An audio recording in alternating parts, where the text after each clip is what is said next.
folks, thanks for watching. If you haven't subscribed to my channel yet, click that little red button below, and if you'd like to be notified of my posts, click the bell and it'll send you a notification as soon as I post.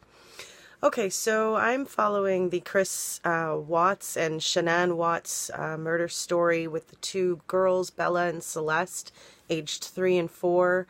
Their bodies have been recovered and found now, and I'm just absolutely broken about how this man could completely tear apart an entire family like this and kill them.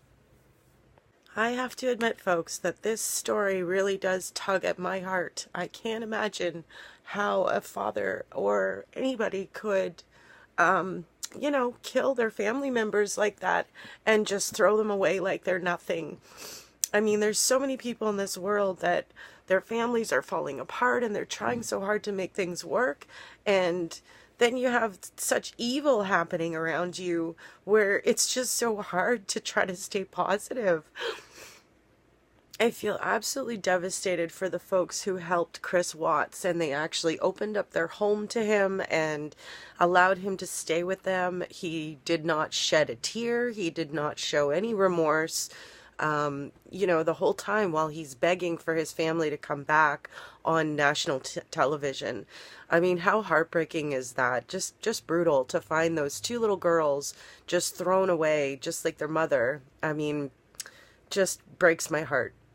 It says that Chris Watts actually threw the two little girls' bodies into an oil well that was filled with crude oil. That's just absolutely heart-wrenching.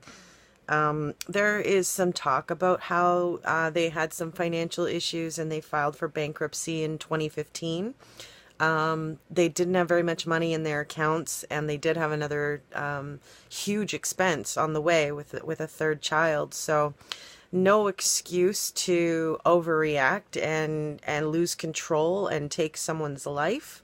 And I think that it's just brutal that he did this to them.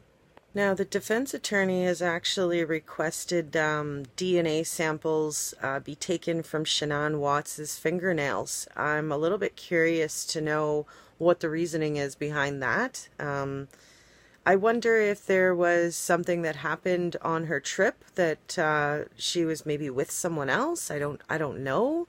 And that's maybe what the emotional conversation was. However, it's really hard to tell what happened. The judge did seal the arrest affidavit, so we still don't have a lot of that information, and some of these answers could very well be in there.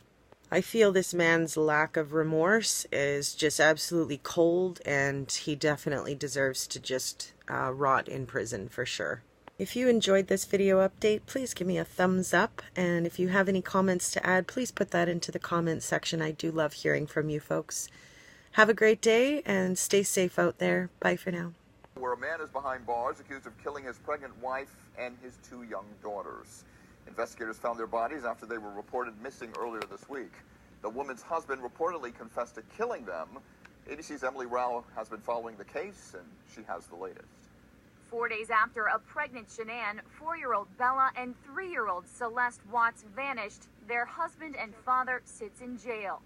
Watts, did you confess? Watts appearing in court Thursday, shackled and wearing an orange jumpsuit, days after he appeared on TV, pleading for his missing family to come home. If you're out there, just come back. Former FBI agent Brad Garrett spotting red flags during that interview. Want is an interesting word to use, and you get the feeling like he wants to make an impression on us, but we know he's really lying. Friends of the Watts family, Nicholas and Amanda Thayer, now crushed after first defending Chris earlier this week. I feel so stupid, like we were duped by one of our good friends. Even allowing him to stay in their home as police searched for his family. During no time in the 48 to 72 hours we were with him did he ever show remorse. Right? He never once cried. I guess it's now a red flag. I know. On Thursday, investigators found what they believe is the body of 34-year-old Shanann on the property of the oil company where Chris Watts used to work, and saying Friday they found 2 other bodies nearby they believe are the couple's daughters. Shanann Watts was 15 weeks pregnant. Family friends describe Chris Watts as a doting dad. Prosecutors are now deciding what exactly to charge him with. Emily Rao, ABC News, New York.